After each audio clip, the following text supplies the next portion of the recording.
Hello friends, मेरा नाम है CA Vaibhav Agarwal. Welcome in my YouTube channel. आपने न्यूज सुनी ली होगी, वेदांता लिमिटेड डीलिस्ट होने जा रही है। अब आपके मन में बहुत सारे क्वेश्चन होंगे कि वेदांता लिमिटेड जो निफ्टी 50 की इतनी बड़ी कंपनी है वो डीलिस्ट क्यों होने जा रही है। अगर डीलिस्ट होने जा रही है तो क्या शेयर होल्डर को उनका पैसा वापस मिलेगा तो किस प्राइस में मिलेगा और कब तक मिलेगा। जैसे 2018 में कंपनी डीलिस्ट हुई एसआर ऑयल, उसको डीलिस्ट होने में 4 साल लगे थे। तो क्या वेदांता लिमिटेड को इतना टाइम लगेगा, इससे ज्यादा लगेगा, इससे कम लगेगा? इन सभी सवालों का जवाब मिलेगा आपको इस वीडियो में। चलिए आइए डिस्कस करते हैं। तो सबसे पहले समझते कि वेदांता डीलिस्ट क्यों होने जा रही है। क्योंकि वेदांता पे बहुत सारे डेट बर्डन बढ़ गया था और नेक्स्ट ईयर 2021 में इसको काफी ज्यादा अपना उधार जो लोन था उसको पे करना था। अब अगर आप वेदांता के लास्ट के 5 to 10 ईयर्स के चार्ट देखो तो वेदांता इतने अच्छे रिटर्न अपने शेयर होल्डर्स को नहीं दे पाई है as compare to other companies, other metal companies. और वेदांता पे लोन का बर्डन इतना जबरदस्त बढ़ गया था, उनका जो स्ट्रक्चर था, पूरा कॉर्पोरेट स्ट्रक्चर था, वो काफी उथल पुथल मच गई है उसमें। उसको सुधारने के लिए वेदांता डीलिस्ट होने जा रही है। एक रीजन ये है। दूसरा रीजन ये, वेदांता हर साल डिविडेंड बहुत बांटती है। अगर हम शेयर होल्डर पैटर्न को देखें वेदांता के, तो 50% शेयर प्रमोटर के पास है और 50% शेयर अदर्स के पास है। मतलब रिटेल इन्वेस्टर्स हो गए, एफआईज हो गए, आईज हो गए।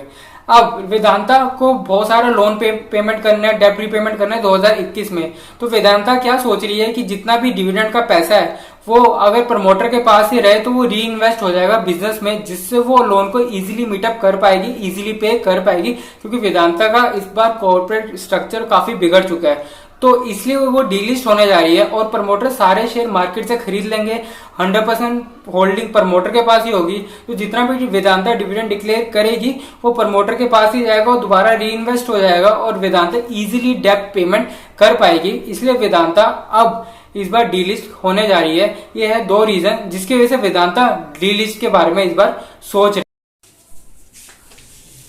अगर मैं थोड़ा ब्रीफ करूं डीलिस्टिंग होती कैसे है और कब कब होती है डीलिस्टिंग, तो 2 रीजन होते हैं जिसकी वजह से डीलिस्टिंग हो सकती है। एक होती है वॉलेंटरी डीलिस्टिंग और दूसरी होती है इनवॉलेंटरी डीलिस्टिंग।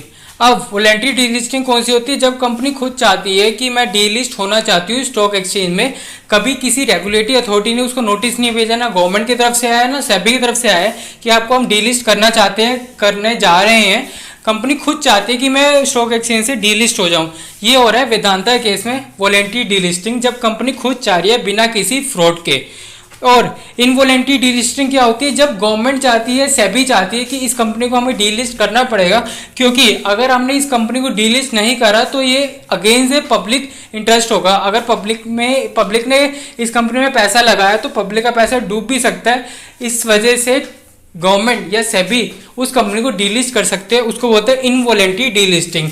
वेदांता के केस में हो जानी है वॉलेंटरी डीलिस्टिंग, क्योंकि उसका कॉर्पोरेट स्ट्रक्चर बिगड़ चुका है, उसको सुधारने के लिए वो डीलिस्टिंग करने जा रही है। प्रोसेस होता कैसे है? सबसे पहले करी जाएगी board meeting. Board of director meeting करेंगे, जो मीटिंग है 18 मई को। 18 मई में बोर्ड रेजोल्यूशन पास होगा। मतलब बोर्ड अगर सहमति देते हैं, जो कंपनी को चलाने वाले अगर वो सहमति देते हैं तो आगे जाके प्रोसेस बढ़ेगा, वरना वहीं रुक जाएगा। बोर्ड मीटिंग में एक मर्चेंट बैंकर अपॉइंट होगा। मर्चेंट बैंकर कौन होगा?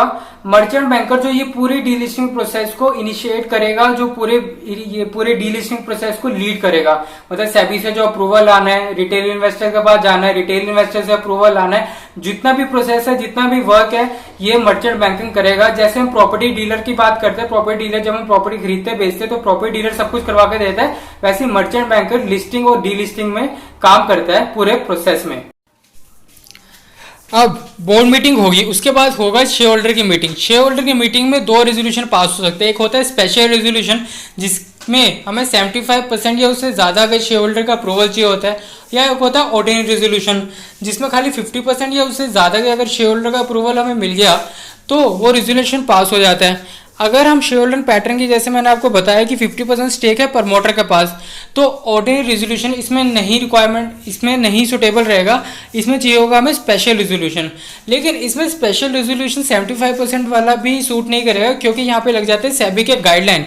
और सेबी की गाइडलाइन में ये बोला गया कि minimum 90% of the stake holder का हमें अप्रूवल चाहिए अगर हम किसी भी कंपनी को लिस्टिंग या डीलिस्टिंग करने जा रहे हैं। तो वैसे स्पेशल रेजोल्यूशन 75% में पास हो जाता है, लेकिन ये स्पेशल स्पेशल केस है जो सेबी क्लॉसेस के अंदर फॉल कर रहा है। इसकी वजह से इसमें 90% शेयर होल्डर का अप्रूवल चाहिए होगा। अगर 89% का शेयर होल्डर का अप्रूवल मिला और 1% का नहीं मिल पाया तब भी प्रोसेस वहीं रुक जाएगा। अब इसमें सबसे ज़्यादा प्रॉब्लम कहाँ अराइज होगी?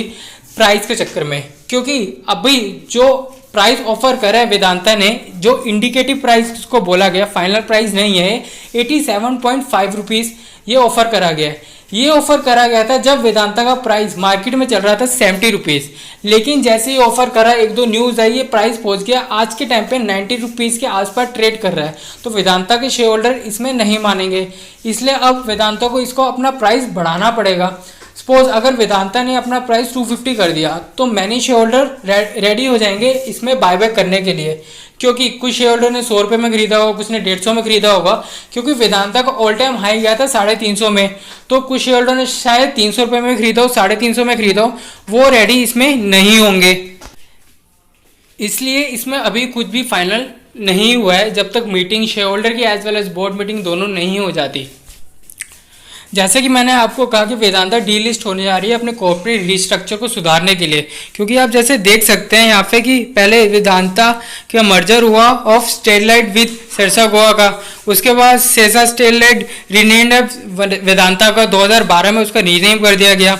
फिर मर्जर हुआ कैराना इंडिया का वेदांता के साथ 2016 में। अब वेदांता डीलिस्ट होने जा रही है। तो ये बहुत कुछ हो जाता था जा रहा है वेदांता में, लेकिन वेदांता इतने अच्छे रिटर्न नहीं दे पा रही थी, इसलिए मैंने भी अपने कभी पोर्टफोलियो में इसको शामिल नहीं करा, ना किसी को सजेस्ट करा कि इसको अपने पोर्टफोलियो में शामिल करे, क्योंकि कभी इतने अपने शेयर होल्डर्स को अच्छे रिटर्न नहीं दे पाई है, ना मार्केट में इसने कभी अच्छी रिटर्न्स शो करी है। जैसे रिलायंस है कि हमेशा बढ़ते ही दिखाता है, जब कभी भी गिरता है लेकिन हमेशा बढ़ जाता है, अच्छे रिटर्न देती ही है अपने शेयर होल्डर्स को। इसलिए वेदांता इतनी बड़ी कंपनी होने के बावजूद भी अच्छे रिटर्न नहीं दे पाई अपने शेयर होल्डर्स को।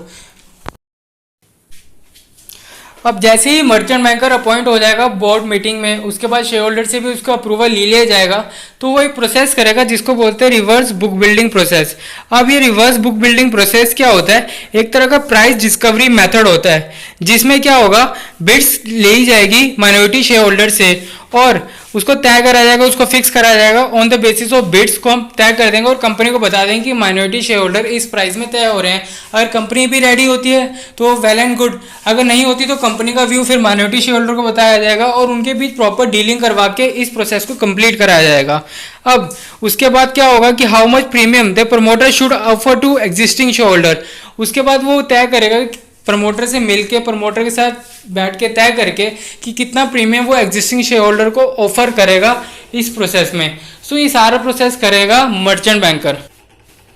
और प्राइस की बात करें, क्या प्राइस ऑफर करा गया वेदांता द्वारा अपने शेयर होल्डर्स को, वो करा गया था 87.5। इसको बोला गया था इंडिकेटिव प्राइस, क्योंकि ये अभी तक फिक्स प्राइस नहीं हुआ है। अब जब ये प्राइस चल रहा था 80 रुपीज़, मतलब 79.6 के आसपास 11 मई को, लेकिन उसके बाद ये 13% का हाइक हो गया मार्केट में ही और 90 रुपीज़ के आसपास वेदांता का शेयर ट्रेड करने लगा।